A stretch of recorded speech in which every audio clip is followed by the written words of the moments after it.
ኢትዮጵያ በምስራቅ አፍሪካ ቀንድ ባላት ስትራቴጂካዊ የጂኦፖለቲካዊ አቀማመጥና በተፈጥሮ ሀብቷ ምክንያት በየዘመኑ የብዙ ጠላቶችን አይን አርፎባታል። የውጭ ጠላቶችን ድብቅ አጀንዳ ተሸክመው ሀገር ለማፍረስ ከሚሰሩ የውስጥ አካላት ጋር ተደምሮ ሀገሪቱ በርካታ ፈተናዎችን አሳልፋለች።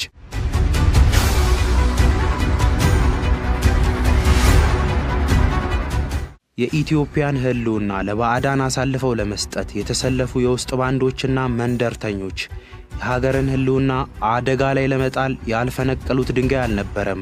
ነገር ግን ይህን ሁሉ የጥፋት ድግስ እያከሸፈ የጥፋት ህልም ያመከነው የጀግና የመከላከያ ሰራዊት ተጋድሎና የህዝባችን የሀገር ፍቅር ጥግ ነው።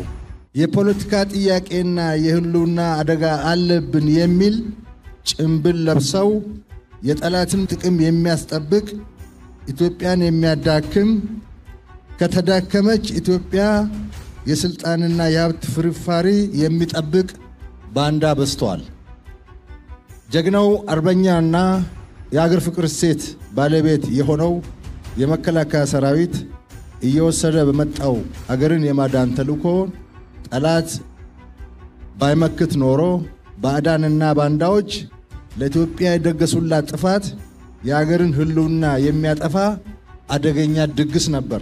ኢትዮጵያ የታሪክ አጋጣሚ ፈተናዎች ቢበዙባትም ፈተናዎችን የመሰባበርና የማለፍ የተፈጥሮ የወል ብቃት ያላት ሀገር ናት። በዘመናዊ ዓለም ያንን ተፈጥሯዊ ብቃት በሰው ኃይል ልማትና ቴክኖሎጂ ማደራጀት ላይ ትገኛለች።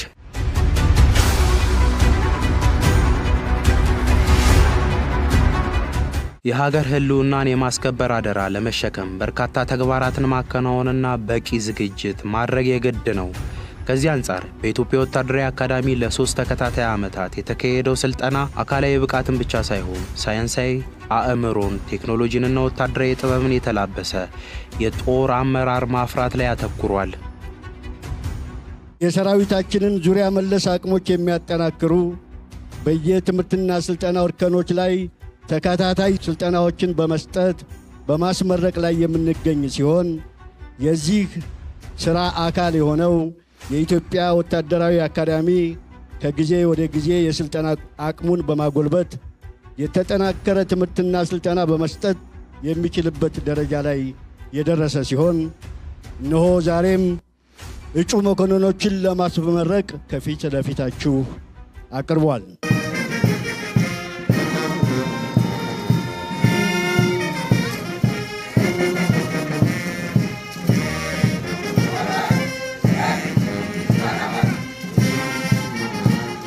ስልጠናው ከፍተኛ አካላዊ፣ አእምሯዊና ስነልቦናዊ ጫና ያለው በመሆኑ ሁለንተናዊ የአመራር ጥንካሬ ከመፍጠሩም በላይ ስልታዊና ቴክኒካዊ የጦር አመራር ትምህርቶችን በንድፈ ሐሳብና በአስቸጋሪ የመስክ ልምምዶች በማስደገፍ እና በማጠንከር ስለተከናወነ በማንኛውም ፈታኝ ሁኔታ ውስጥ ግዳጅን በአስተማማኝ ሁኔታ መወጣት የሚያስችል አቅም አጎናጽፏቸዋል። በመሆኑም ተመራቂዎቹ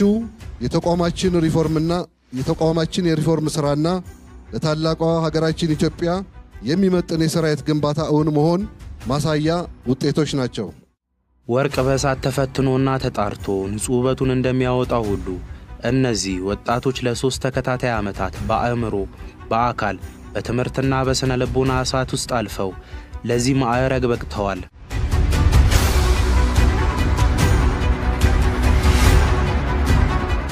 ጥር 21 ቀን 1927 ዓ.ም የገነት ጦር ትምህርት ቤት በሚል ታሪካዊ ስያሜ ከተጣለው የዘመናዊ ወታደራዊ ትምህርት መሰረት እስከ ዛሬው ዘመናዊ አካዳሚ ተቋሙ የሀገርን ህልውና የሚያስጠብቁና በሳይንስና ጥበብ የጎለበቱ አርበኛ መኮንኖችን ማፍራቱን አላቋረጠም። አንድ ወርቅ ተፈትኖ እሳት ውስጥ ገብቶ ተፈትኖ እንደሚወጣ በእንደዛ አይነት መልክ የወጣ እጩ መኮንን ማለት ነው። አሁንም ለሀገራችን ብዙ መስዋዕትነት መክፈል እንደምንችልና ሀገራችን ዳር ድንበር መጠበቅ እንደምንችል ከሁሉም አጥቃጫ የምነሳ ከውጭም ከውስጥም ወራሪዎች የሚመጡትን እነሱንም መክተን ሀገራችን እናስቀጥላለን የሚል እምነት አለኝ። በዚህ አካዳሚ 3 ዓመት መቆየት ማለት ከምንም በላይ ነው። እስካሁን በእድሜ ህይወቴ ውስጥ ካገኘኋቸው ነገሮች በሙሉ በ3 ዓመት ውስጥ ያገኘኋቸው ነገሮች ትልቅ ነገር አሉ ማለት ህይወቴ ላይ ትልቅ ለውጥ አምጥተዋል። ማለትም ይህን ያገኘሁትን ለውጥም በአስተሳሰብ፣ በእውቀት፣ በክህሎት በተለያዩ ነገሮች እነዚህ ያገኘኋቸውን በአመለካከት ያገኘኋቸውን ነገሮችን ለሀገሬ ነው የሰጠችኝም ሀገሬ ናት። የምሰጠው መልሼ የማገለግለውም ለሀገሬ ነው ማለት ነው። የተለያዩ በመስክም ማለትም ፊልድ ማለት ነው በክላስም በቲዮሬቲካል የተማርናቸው ነገሮች አሉ። ቲዮሬቲካል የተማርነው ነገር በተግባር በመስክ ልምድ አድርገናል። እሱን ደግሞ በቀጣይ በምንሄድበት ክፍል የትኛውም ክፍል ብዙ አይነት መከላከያ ውስጥ በጣም በብዙ የሚቆጠሩ ዲፓርትመንቶች አሉ። በየትኛውም ክፍል የትኛውም አሃዱ ጋር በሚሰጠን ቦታ ላይ ያገኘን እውቀትና ክህሎት በመጠቀም ኢትዮጵያ ሀገራችን ወደፊት አንድ እርምጃ የሚተራመድበትን የትኛውንም አይነት የስራ መደብ በቁርጠኝነት በብቃት ለመስራት ዝግጁ ነው ማለት ነው። እዚህ የምንማረው ትምህርት ብቻ አይደለም ስልጠናም ጭምር ስለሆነ ሳይኮሎጂካል ፕሪፓሬሽን ብቻ የሚያስፈልግ ትምህርት ብቻ አይደለም ስንማር ነበር ነው። ምክንያቱም ፊዚካሊም ስትሮንግ የሆነ ሲቹዌሽን ውስጥ ነው የምንሰለጥነው። ስለዚህ በጣም ስልጠና ደስ የሚል ነበረ። ያው ፈታኝም ነበረ፣ ከባድም ነበረ። ያ ግን ምን ያስፈልጋል? ኮንሲስተንሲ ያስፈልጋል። በዛ ግን ዛሬ አጠናቀን ዛሬ ላይ ደርሰናል። ለቀጣይ ዝግጅታችን ያው እኛ በተማርነው ሀገራችን 3 ዓመት ያህል እዚህ ግቢ አስተምራናለች። እኛ በዛ ደረጃ ዝግጁ ነን ሀገራችንን ለማገልገል። የሚመጣ ማንኛውንም ግዳጅ ለመፈጸም ቁርጠኛ መሆናችንን እናረጋግጣለን ማለት ነው። ሚሊተሪ ስትሮንግ የሆነ ሚሊተሪ ያስፈልጋል። ይሄ ሚሊተሪ ደግሞ በኤቭሪቲንግ ሙሉ የሆነ ሚሊተሪ ያስፈልጋል ማለት ነው። በቴክኖሎጂም በእውቀትም በኪሎትም እና ሞራልም ስትሮንግ የሆነ ሚሊተሪ ያስፈልጋል።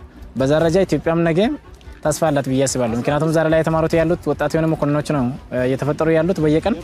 ስለዚህ ትልቅ ነገሮች እየተፈጠሩ ነው ያለ። ኢትዮጵያ ነገ ተስፋ ያላት ሀገር ናት ብዬ አስባለሁ። የ71ኛ ዙር መተማ ኮርስ ከኢትዮጵያውያን በተጨማሪ ከሩዋንዳ፣ ታንዛኒያ፣ ደቡብ ሱዳንና ሶማሊያ የመጡ ካዴቶች ለ3 ዓመታት ፈታኙን ስልጠና አብረው አጠናቀው ተመርቀዋል። ይህም አካዳሚው የምስራቅ አፍሪካ የወታደራዊ እውቀት የሰላምና የህብረት ማዕከል መሆኑን በተግባር ያረጋገጠበት ነው። My name is Second Lieutenant Negen Alusi from Rwanda. Training was good. ስሜ ምክትል መቶ አለቃ ነጌ ሉሲ ይባላል። ከሩዋንዳ ነው የመጣሁት። ስልጠናውን በጥሩ ሁኔታ አጠናቀናል። የተለያዩ ፈተናዎች ነበሩት። ነገር ግን ወደዚህ ከመምጣቴ በፊት ወታደር ስለነበርኩ እነዚህን ፈተናዎች መቋቋም አልከበደኝም። በእነዚህ ጊዜያት ከበርካታ ፈተናዎች ጋር ተገናኝተናል። እነሱንም ለማለፍ ጠንክረን ሰርተናል። እዚህ የተማርኳቸውን እንደ የቡድን ስራ፣ በአርአያነት መምራትና ሌሎችም ማበረታታት ያሉ መሰረታዊ እሴቶችን የወደፊት ወታደራዊ ህይወቴን ለማሳደግ እጠቀምባቸዋለሁ። እዚህ መምጣታችን የምርጫ ጉዳይ ሳይሆን በአገራት መካከል ባለው ግንኙነት ላይ የተመሰረተ ነው። አገራችን ሩዋንዳና ኢትዮጵያ ጠንካራ ግንኙነት ስላላቸው እንደ ተማሪ ወደዚህ መተን ከሌሎች ጋር በመቀላቀል እነዚህን 3 ዓመታት አብረን ኖረናል። ኢትዮጵያ በተለይም በሶማሊያ፣ በደቡብ ሱዳንና በሌሎች ሀገራት የሰላም ማስከበር ተልዕኮ ጠንካራ አፈጻጸም አላት። ኢትዮጵያውያን በጦር ሜዳው ላይም ሆነ በዲሲፕሊን ረገድ ጠንካራ ወታደርነታቸውን አስመስክረዋል። My name is Second Lieutenant Firemoto Wahirwa from Rwanda. I was cadet here in Ethiopia Military Academy for past 3 years. ስሜ ምክትል መቶ አለቃ ፍሬም ማቱራ ቱራ ይባላል። ከሩዋንዳ ነው የመጣሁት። ላለፉት 3 ዓመታት እዚህ በኢትዮጵያ ወታደራዊ አካዳሚ እጩ መኮንን የነበርኩ ሲሆን ዛሬ ተመርቄያለሁ። ኢትዮጵያ በተለይም በአፍሪካ ውስጥ ከፍተኛ የሰራዊት አበርካች ከሆኑ አገራት አንዷ ናት። ይህ ዛሬ ብቻ ሳይሆን ከረጅም ጊዜ ጀምሮ በኮሪያ ጦርነት ከተሳተፈችበት ጊዜ አንስቶ ከሩዋንዳ የዘር ማጥፋት በኋላ እንዲሁም እስከ ዛሬ ድረስ በሱዳንና በሶማሊያ አማጽያን ጋር በሚደረገው ትግል አበርክቷቸውን ቀጥለዋል። ስለዚህ ኢትዮጵያ በአፍሪካ የሰላም ማስከበር ተልዕኮዎች ውስጥ ከሚመሩት አገራት አንዷ ናት። እንደ አፍሪካውያን አብረን መስራታችንን መቀጠል አለብን። ኢትዮጵያውያን እንደሚያደርጉት ለአፍሪካ ችግሮች በአፍሪካውያን መፍትሄ መፈለግ ያስፈልጋል። በጎረቤት ሀገራትና በቀጥናው የሚነሱ አማጽያንን ለመመከት እንዲሁም በደቡብ ሱዳን ባለው የተባበሩት መንግስታት ተልዕኮ ውስጥ ወታደሮችንና ቁሳቁሶችን ያበረክታል። እንደ አፍሪካውያን አንድ ላይ መቆም አለብን። አንድ ላይ ከቆምን ሰላምን እናስከብራለን። ብቻዋን ሰላምን ማረጋገጥ የምትችል ሀገር የለችም። በአገራት መካከል ትብብር ሊኖር ይገባል። አሁን እኔ እዚህ ሆኜ እንደምናገረው ከሩዋንዳ ነው የመጣሁት። ይህም በወታደራዊ ትብብርና በችግሮቻችን ባለቤትነት የቀጠናውን ትብብርና መረጋጋት ለማስፈን የተደረገ ትልቅ እርምጃና ምልክት ነው። ስልጠናን ማጠናቀቁ የወታደራዊ ህይወት መጀመሪያ እንጂ መደምደሚያ አይደለም። ወታደራዊ ጥበብ በዕለት ተዕለት የግዳጅ ስምሪት፣ ውሳኔ በመስጠት ኃላፊነትን በመውሰድና ከሰራዊቱ ጥልቅ ተሞክሮ በመማር የሚጎለብት የዘውትር ትምህርት ነው። በዕለቱ የተገኙት ከፍተኛ ወታደራዊ አመራሮች ለአዳዲሶቹ ምክትል መቶ አለቆች ያስተላለፉት አደራ የቀሰሙትን ዕውቀትና ሳይንስ ከሰራዊቱ ህዝባዊነትና ጀግንነት ጋር በማዋሃድ ሀገርን በብቃት እንዲመሩ ነው። በአካዳሚ ቆይታችሁ የቀሰማችሁትን ዕውቀት በተግባር ስምሪት ወቅት ከሰራዊቱ ተሞክሮ ጋር በማጣመር ማዳበር እንደሚጠበቅባችሁ ልትረዱ ይገባል። ውትድርና በዕለት ተዕለት ተግባር ውስጥ የሚያበቃ የዘውትር ትምህርት ቤት ነው። በእውቀትና ብቃት ልቃችሁ ለመገኘት በእያንዳንዱ የግዳይ ስምሪት ተለዋዋጭ ጥበብን የመጨበጥ ችግር መቋቋም መቻል፣ ሳይንስና ጥበብን የተከተለ ፈጣን ውሳኔ መወሰን፣ ሪስክ መውሰድ የሚጠይቅ የአመራር እርከን መሆኑን ተገንዝባችሁ ሁሉን ነገር እዚህ አካዳሚ ውስጥ እንዳለቀ ማሰብ የለባችሁም። የመከላከያ ሰራዊታችን ጋር ፈጥናችሁ እንድትዋሃዱና የጀግንነት ስብናውን ተላብሳችሁ ኢትዮጵያዊ ጽናቱንና ጠንካራ አንድነቱን እንዲሁም ዲሲፕሊኑንና ህዝባዊነቱን የህይወት መመራችሁ አድርጋችሁ ህዝብና መንግስት የሰጣችሁን ተልዕኮ በፈጸማችሁት ቃለ መሐላ መሰረት በብቃት እንድትወጡ አደራ ልላችሁ እወዳለሁ። አዎ ኢትዮጵያ በታሪኳ የገጠሟትን ፈተናዎች በሙሉ በጀግኖች ልጆቿ መከታነት ሰባብራ አልፋለች። በዕለቱ የተመረቁት አዳዲስ የምክትል መቶ አለቃ ማዕረግና የዲግሪ ባለቤቶች ነገ በሚመደቡበት የትኛውም የሀገሪቱ ክፍል ተሰማርተው የኢትዮጵያን ዘላቂ ሰላም ሉዓላዊነትና ህልውና ለማስጠበቅ ዝግጁ ናቸው። በሳይንስና በጥበብ የጎለበተው የመከላከያ ሰራዊታችን ሀገርን አጽንቶ ያቆያል። ኢትዮጵያ በጀግኖች ልጆቿ ታፍራና ተከብራ ለዘላለም ትኑር።